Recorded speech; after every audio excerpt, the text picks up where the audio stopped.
Hi folks, welcome to this video that reviews the concept of intercompany sales on depreciable fixed assets. And when we talk about depreciable assets, we're talking about things like machinery, building, equipment, those kinds of things. First thing you have to remember is that unlike inventory, when you have an intercompany sale of depreciable fixed assets, the consolidated entity is going to recognize any of that gain or loss in the consolidated books over the remaining useful life of that asset, even if it's not sold outside. So what we mean by that is that if the sub, say for example, decides to sell a piece of equipment to the parent and they sell it at an increased price, so that they earn some profit on the sale, let's say. The idea would be, most of the time, is that the parent would be using it in their business, and the intention wouldn't necessarily be to sell it outside. It would be to help them generate revenue within the business. So in that case, we would say, well, we should be recognizing that gain or loss in the consolidated books over the time that the asset remains within the consolidated entity, because we don't know if and when the parent would sell it outside. So there's no sense in holding that gain or loss or keep on eliminating it on assets that may never be sold outside. So that's kind of the logic we use. Now, how do we recognize that gain or loss? Well, the idea is that we would do it through an adjustment to the depreciation expense account, because related to fixed assets is this concept of depreciation expense. And in order to prove to you that it makes sense to recognize that gain or loss on the intercompany sale from a consolidated perspective by adjusting your balance for depreciation expense in the consolidated books, we're going to walk through a little example here. So let's assume that the sub buys equipment on July 1st, year one, for $1,500. They don't keep it. They immediately sell it for P for $1,800. Well, you can see here, if you bought it for $1,500 and selling it for $1,800, you're already recognizing a gain on the sale of $300 if you're the sub. If the asset has a remaining useful life of 1.5 years, we're going to have to take that $300 pre-tax gain into income over the next year and a half. The equipment is used by P, not sold outside. Both companies have a tax rate of 40%. These were the original statements in year one. So you can see that the parents booked a profit of $3,400, sub $1,700, and then we have their separate balance sheet accounts as well as retained earnings changes. So now let's have a look at how adjusting depreciation expense on the consolidated books would help us to recognize this $300 intercompany gain. Now, what would P do? When it buys the equipment from the sub, it debits equipment and credits cash separate entity. What does the sub do? Well, it sells it for $1,800, so it debits cash, it dumps the equipment, and it books the gain. So P has the asset now on its separate entity books. Over the next year and a half, it's going to depreciate $1,200 a year, or $600 for a half a year. And the reason I'm looking at the half a year is because don't forget, in our question, it said that it was sold on July 1st, year one. So we know in year one, the parent would only book a half year's depreciation, which would have been $600. Now, if the sub had still had that and hadn't sold it to P, they would have been depreciating $1,500 on the equipment, assuming they wouldn't have sold it outside. They would have been depreciating $1,500 over the next year and a half, which is $1,000 a year, or in year one, $500. So you can see we have a $100 difference. So what does that $100 difference mean? Well, if P depreciated $600, and they would, because that's based on an $1,800 cost base, the sub would depreciate $500 if they had the asset and didn't sell it to P, again on a $1,500 depreciation base. That's a difference of $100. So all we're saying is that the true cost, or because the true cost of the consolidated entity of that piece of equipment was $1,500, not $1,800, the consolidated entity would say we should only be depreciating $500. So because the parent would be depreciating $600, we would need to reduce our depreciation expense by $100. So right away, when you decrease an expense, what's going to happen? Your income's going to go up, right? Because you're reducing an expense, your income would go up. So when income goes up, that's like booking, that has the same impact as booking a gain. So in year one, what we would do is we would reduce our depreciation expense by $100, and that would help us book $100 of the $300 gain into consolidated income. In year two, we've already gone through the numbers up here, and we've said annually they would be booking $1,200 a year, the parent. But from a consolidated perspective, because the true cost of the equipment to the consolidated entity is $1,500, we should really only be booking $1,000 a year. But the parent would depreciate $1,200. So the consolidated entity would say, well, we're going to adjust that depreciation expense downward by $200 in year two. So you can see by reducing the depreciation expense $100 in year one and $200 in year two, over that remaining year and a half, we would have on a pre-tax basis booked that gain into income by reducing depreciation expense.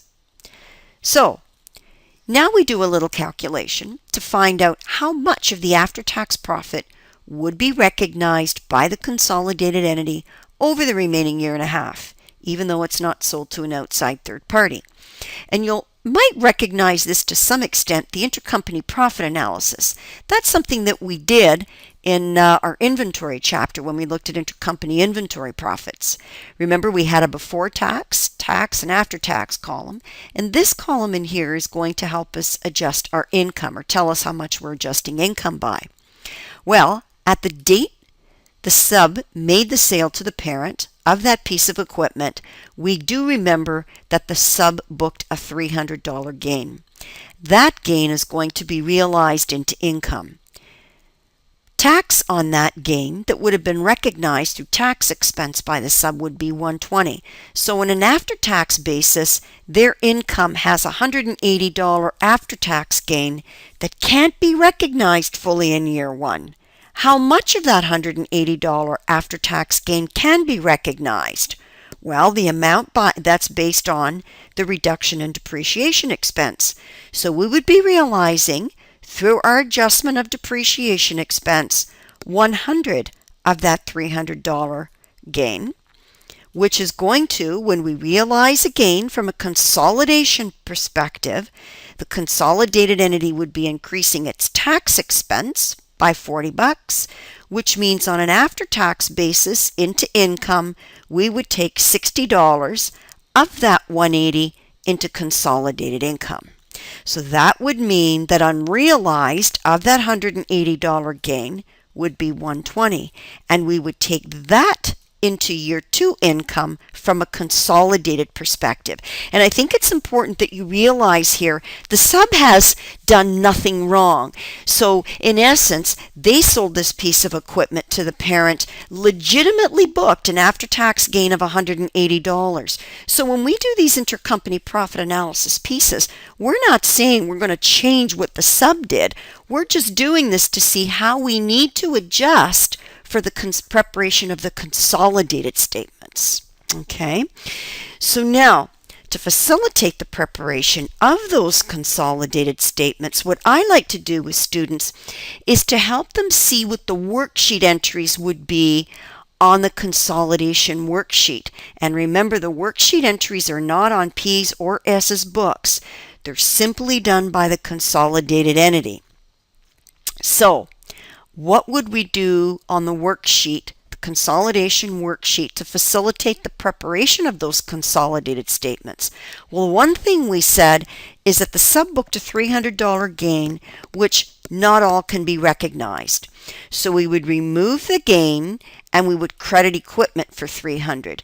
The reason why we do this is because the gain cannot be booked by the sub on a consolidation basis. Separate entity, it's fine. But the consolidated entity can't show a gain of $300 on this.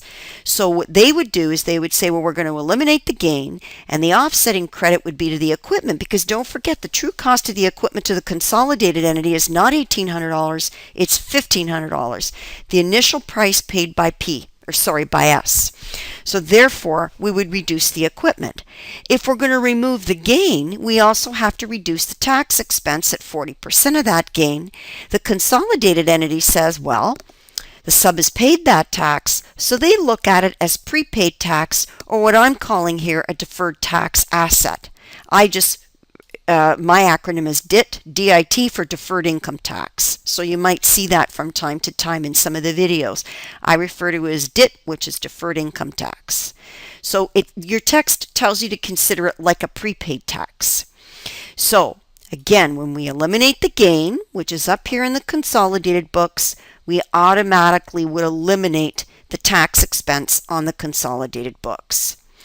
We'd set that up recognizing that the separate entity sub has booked it as taxes that they paid, so the consolidated entity looks at that as a prepaid tax. So now, the net impact, when we eliminate the gain and eliminate the tax expense, the net impact is to reduce our income of the sub for consolidation purposes by the net amount, which is 180.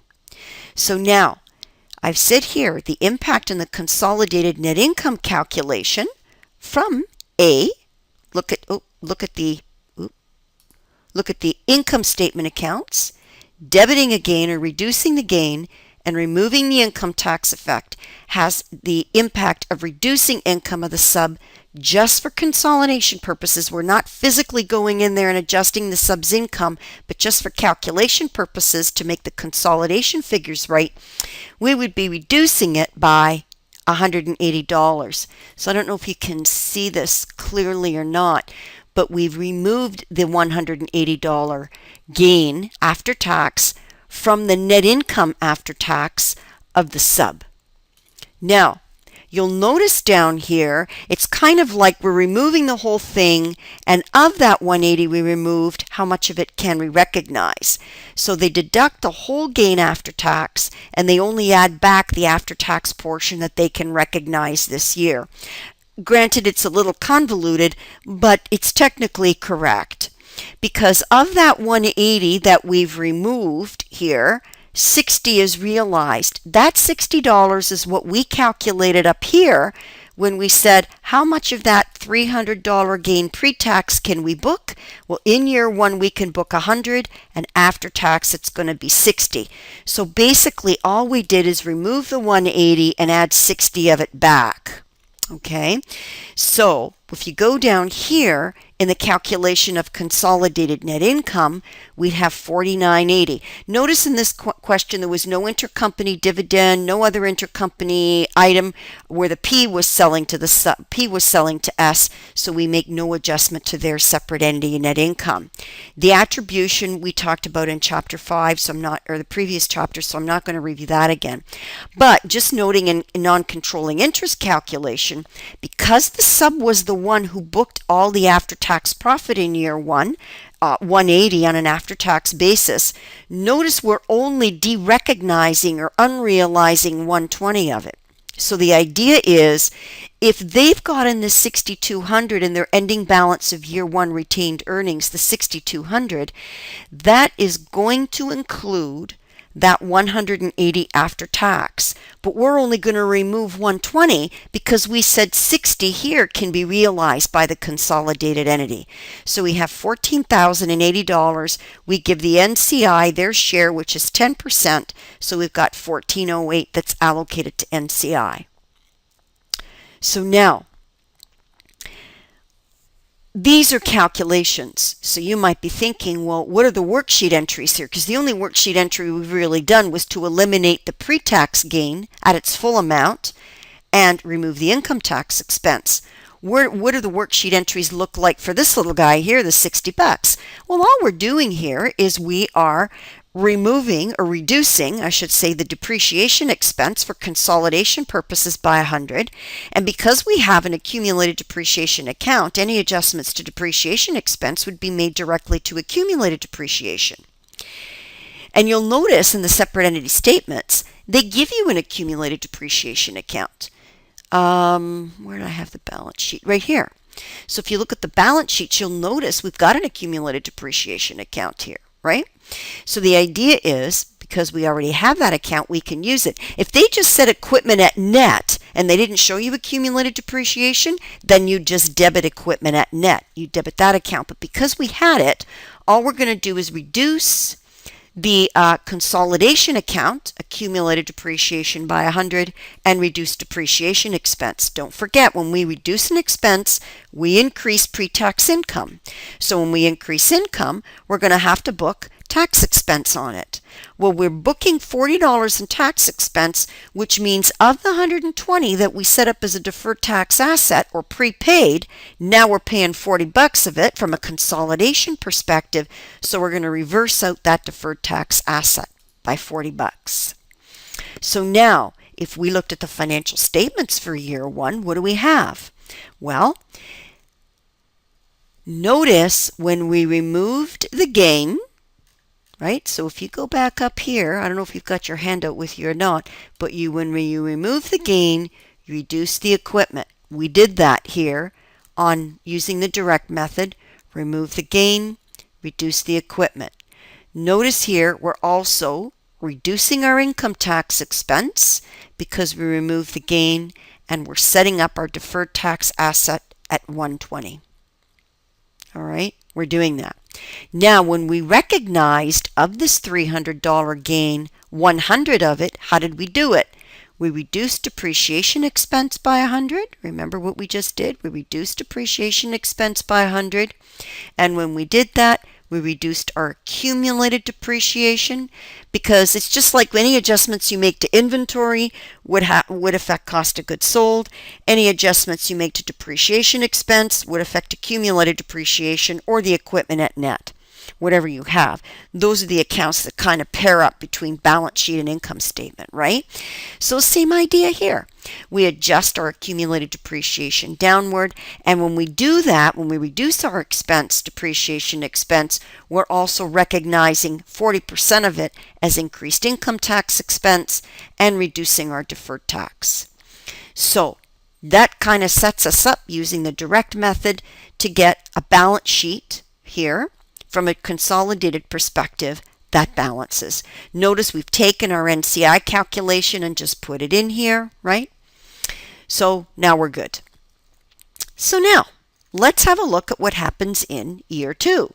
Well, now we've got the separate entity statements in year two, and all I'm doing here is repeating what we did in the intercompany profit analysis. And what we said before, I'm just repeating it here, we wound up with an unrealized balance.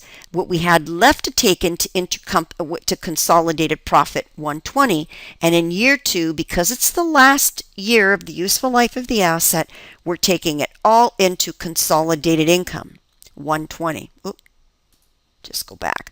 Taking it all in at 120. So what happens at this point? Well, again, we have no more unrealized balance. That's what I've basically pulled out for you here. And we're going to adjust the subs separate entity income for year two, which was $3,100, upwards by 120. Not literally. We don't go into the subs separate entity books and do it. These are just calculations to facilitate the preparation of the consolidated statements. So the consolidated entity in the second year would show consolidated net income of $7,270, and we need to add that back into the subs income, not literally, but just for the consolidation calculation to get it to $7,270. Now, notice here that calculating our opening balance of consolidated retained earnings, we had in that opening balance of consolidated retained earnings, in that $6,200, it included $120 of the gain that the sub had at net. Well, don't forget the at net gain that it reported on July 1st, year one, okay, was $300. Net of tax, that would have been $180. We recognized in year one $60 of it. So at the beginning of year two, there's $120 in the $1,700 that's still unrealized. In fact, you know from up here, that $120 is going to get realized in year two, right? Well, we're only at the beginning of year 2. So in this calculation, they backed it out to give you consolidated retained earnings at the beginning of the year once the parent takes its share of the adjusted post-acquisition retained earnings of the sub. It has consolidated retained earnings at January 1st of $14,822. Now, don't forget, what do we mean by adjusted post-acquisition retained earnings? Post-acquisition means after acquisition. 4,500 were the acquisition retained earnings. We're assuming that it was it was just data I didn't give you, but you're seeing it here now. So we have post-acquisition retained earnings of 1,700, and we adjust it by 120 because there's 120 in that 1,700 that can't be realized until year 2.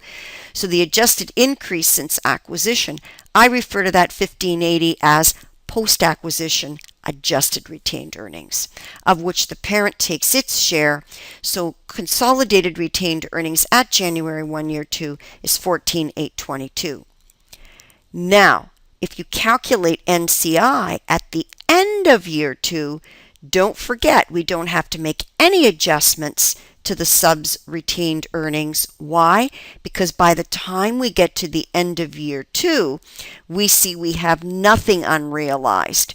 The consolidated entity has taken it all in, so there's no need to adjust any of the retained earnings of the sub because it includes that net gain of 180, and it's all been realized by the consolidated entity. So the consolidated entities, the consolidation books looked after by the parent's accountants, they would say we don't need to adjust them any further because we would have legitimately taken in that entire $180 net gain into consolidated income by the end of year 2. So retained earnings is right. So NCI, we don't have to adjust this 9,300. We're good. Now, the last part would be, how is this going to affect the year 2 consolidated statements?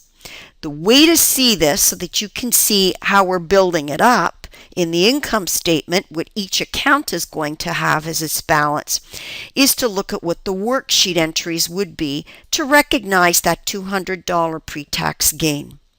So, again, to recognize that 200 of the 300, we'd reduce depreciation expense, offset to accumulated depreciation. When we reduce an expense, we increase pre-tax income, so we have to book on a consolidated perspective. We have to book tax expense on that. So the consolidated entity would say, well, now we're realizing $80 in tax expense coupled with the tax expense we realized back up here in year 1, right? If you go back up here, that means we reversed now our deferred tax account by 40 plus the 80 we just saw. So now our deferred tax asset has been totally used up. In other words, there's nothing more that's prepaid from the perspective of the consolidated entity. So now we have no more deferred tax balance left.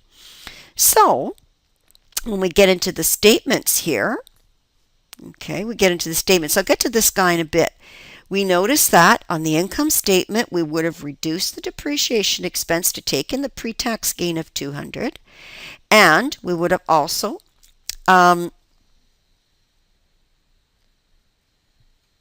where is that here? The accumulated depreciation. So now you'll see here in the accumulated depreciation, sorry for that pause, you'll see now we've got accumulated depreciation debited by 200 here, coupled with what we did back up here when we debited that same account by 100 in year 1 when we recognized the or booked 100 of the $300 gain. So in total, what do we have? In total, we have $300 here, right? Sorry for the scrolling, folks. We have this 200 plus the 100 we just saw.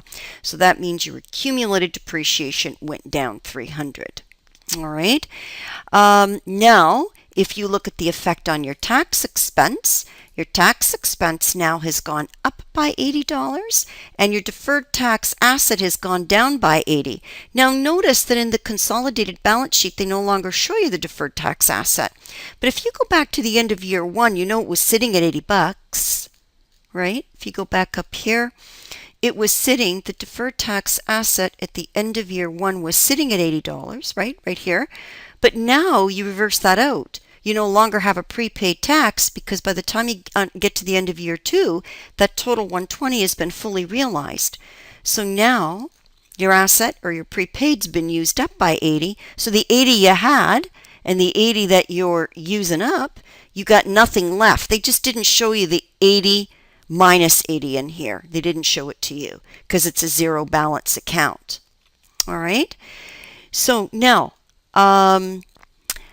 the only thing that we didn't talk about here, and that this would kind of happen in subsequent years, like in year 3, you notice I had this and I kind of got rid of it because I realized it might have been confusing initially where I put it, is that in year we don't have it anymore, like we don't have it in year 3, all right? But the idea is, okay, that we are still going to be showing, if you consider that these that the consolidated books in these problems that we're doing are always starting with separate entity balances. In year 3, the accumulated depreciation would still be sitting on the parent's books at $1,800.